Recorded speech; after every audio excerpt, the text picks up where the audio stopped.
Car payments in America have gotten completely out of control, and most people don't even realize how deeply this trend is affecting their financial lives. The average new car payment is now around $745 a month. For used cars, it's still over $500.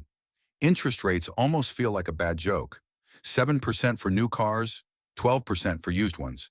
And despite all of this, people keep pushing their payments higher. It's become normal to hear someone casually mention an $800 or $900 car payment like it's nothing. I've got friends paying $900 a month for a truck and $800 for a Kia. They make the same money I do. Some of them even have kids, and honestly, I don't get it.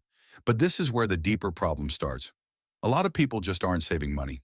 Before the car, they said they couldn't save. After the car, they definitely can't save. The payment becomes this anchor that drags down every other part of their financial life. And the snowball effect kicks in fast. They borrow for the car, and because that payment eats up their budget, they can't afford a vacation. So they borrow for that too. Then something in the house breaks, so on the credit card it goes. Before long, they're juggling minimum payments, pretending everything is fine, while the stress quietly takes over. It's not just the car anymore. It's the ripple effect. A high payment destroys your buffer.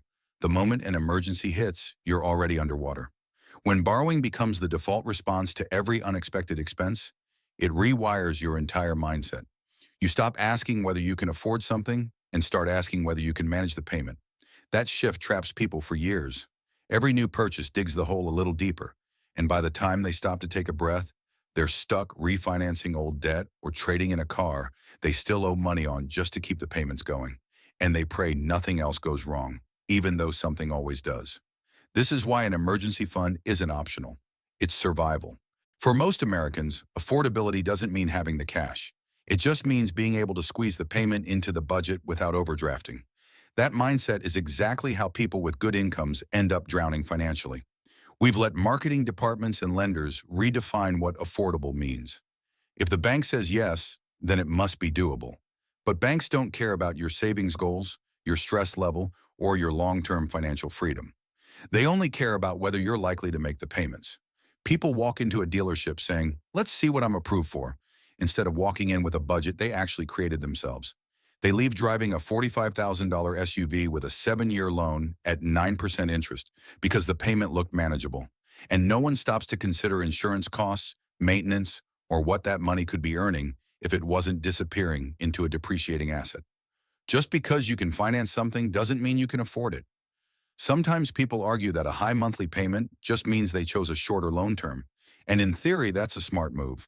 But in reality, the average car loan today is 5.5 years, and 6 and 7-year loans are becoming the norm.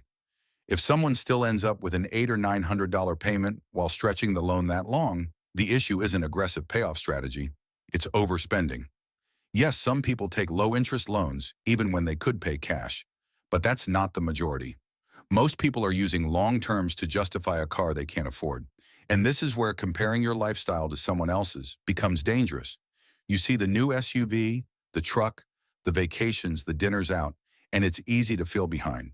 But unless you're also comparing credit card balances, interest rates, and sleepless nights, you're only seeing half the story. A luxurious lifestyle funded by debt is just a polished version of financial stress. Real wealth is quiet.